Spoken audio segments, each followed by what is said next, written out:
आज हम करने जा रहे हैं हिंदी की बुक साहित्य सागर, जो कि 9th क्लास की है। उसकी क्वेश्चन आंसर आधे पा चुके हैं और आधे आज पाएंगे। क्वेश्चन नंबर ख पर पहुंच गए थे। कथन के वक्ता का पूरा परिचय देते हुए उसके अपने घर के नौकर के प्रति व्यवहार के बारे में भी लिखिए। इसका आंसर पेज नंबर 5 पर है। बाबू जगत सिंह इंजीनियर है। वे लालची और कंजूस व्यक्ति है। रिश्वत देने और लेने में हिचकते नहीं हैं। वे कठोर दिल के मालिक हैं। केवल 8 आने के लिए अपने वफादार नौकर को पिटवाने व चोरी कबूल करवाने के लिए सिपाही को 5 रुपये देते हैं। नेक्स्ट क्वेश्चन है,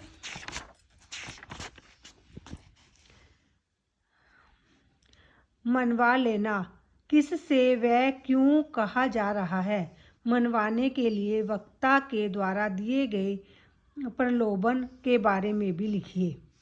इसका आंसर है मनवा लेना। यह शब्द बाबू जगत सिंह ने पुलिस सिपाहियों को कहे और क्योंकि रसीला ने 8 आने चुराए थे, मन बांधने के लिए बाबू जगत सिंह ने पुलिस सिपाहियों को 5 रुपये दिए थे। नेक्स्ट क्वेश्चन है, गरीब की छोटी सी गलती थी भी अपराध बनकर उसे सजा दिला देती है, पर अमीर उसी से विलासिता की जिंदगी जीता है। कहानी के संदर्भ में इस कथन को समझाकर लिखिए। इसका उत्तर है, गरीब लोग छोटी सी गलती करके भी उन्हें सज़ा मिलती है और अमीर लोग रिश्वत देकर और अपने पैसे के बल पर सज़ा से बच जाते हैं। रसीला के अठन्नी की बेईमानी करने पर उसे 6 महीने की सज़ा हो गई। बाबू जगत सिंह और शेख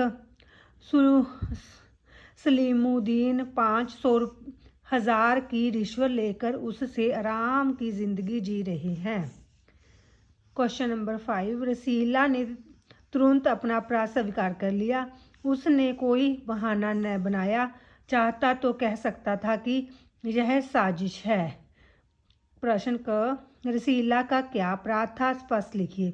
रसीला को जब बाबू जगत सिंह ने 5 रुपये की मिठाई लाने के लिए कहा तो रसीला 4 रुपये 50 पैसे की मिठाई लाया और 8 आने अपने पास रख लिए। क्यों?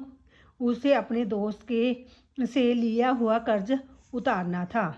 प्रश्न ख, तुरंत अपराध स्वीकार करने से आप क्या समझते हैं? उसने ऐसा क्यों किया? समझा कर लिखिए।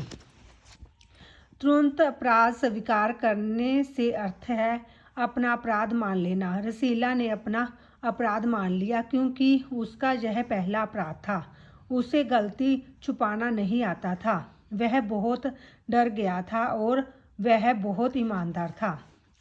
प्रश्न ग, बहाना बनाने से उसे क्या लाभ मिलता है? इस विषय में अपने विचार व्यक्त कीजिए।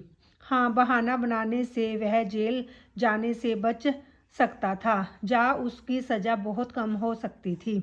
उसने बहाना नहीं बनाया क्योंकि वह बहुत ईमानदार था। वह बहुत डर गया था और वह एक और अपराध नहीं करना चाहता था।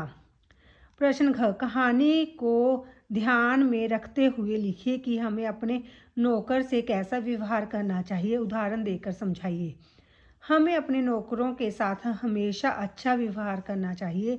हमें अपने नौकरों पर पूरी तरह से विश्वास रखना चाहिए। उन्हें कभी भी छोटा नहीं समझना नहीं चाहिए और मुश्किल में उनका साथ देना चाहिए। जैसे एक बार हमारे नौकर का बेटा बीमार था तो मेरे पिताजी ने उसका इलाज करवाया और उसकी पढ़ाई के लिए कुछ रुपये दिए।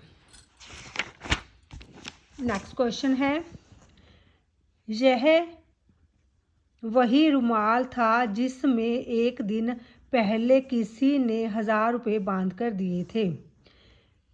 यह वही रुमाल से क्या आश्चर्य है? रुमाल किसके पास था? यह वही रुमाल से आश्चर्य है कि यह वही रुमाल है जिसमें 1000 रुपये रिश्वत ली गई थी। रुमाल रमज़ान के मालिक शेख सलीमुद्दीन के पास था। रुमाल धारक का पूरक परिचय दीजिए। रुमाल धारक शेख सलीमुद्दीन है। बाकी है पेज नंबर 5 पर। शेख सलीमुद्दीन जिला मजिस्ट्रेट हैं, लेकिन उनमें अपने पद के अनुसार गुण नहीं हैं। स्वयं भारी रिश्वत लेकर भी एक अठन्नी की चोरी के लिए सजा सुनाते समय उन्हें अपने उससे कहीं भयंकर अपराध का बोध नहीं होता। ऐसे मजिस्ट्रेट समाज के लिए कलंक है। नेक्स्ट क्वेश्चन है,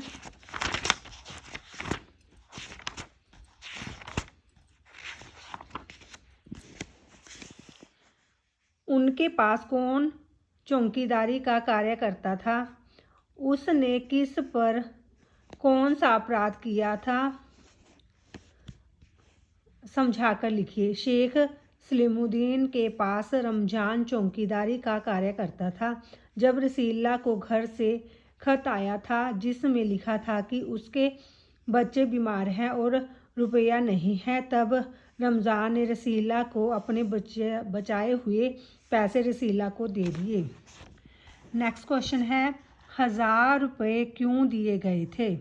इस प्रकार के लेन देन के बारे में अपने विचार व्यक्त कीजिए। उत्तर, 1000 रुपये रिश्वत के तौर पर दिए गए थे। रिश्वत की लेन देन करना बुरी बात है। रिश्वत की लेन देन करना भ्रष्टाचार है। यह एक बहुत बड़ी समस्या है। हमें कभी भी रिश्वत की लेन देन नहीं करनी चाहिए। रिश्वत लेने और देने का कोई समाधान नहीं है। प्रश्न 7, चोरी पकड़ी गई तो अपराध हो गया। असली अपराधी बड़ी बड़ी कठिनाइयों में बैठकर कोठियों में बैठकर दोनों हाथों से धन बटोर रहे हैं, उन्हें कोई नहीं पकड़ता। क, चोरी किसने व क्यों की थी? क्या उसकी चोरी अपराध के लायक थी? उत्तर, चोरी रसीला ने की थी क्योंकि उसको अपने मित्र के लिया हुआ कर्जा चुकाना था। नहीं, यह चोरी अपराध के लायक नहीं थी क्योंकि उसने अपनी गलती मान ली थी। ख, असली अपराधी से क्या तात्पर्य? यह असली अपराधी किसे कहा गया है?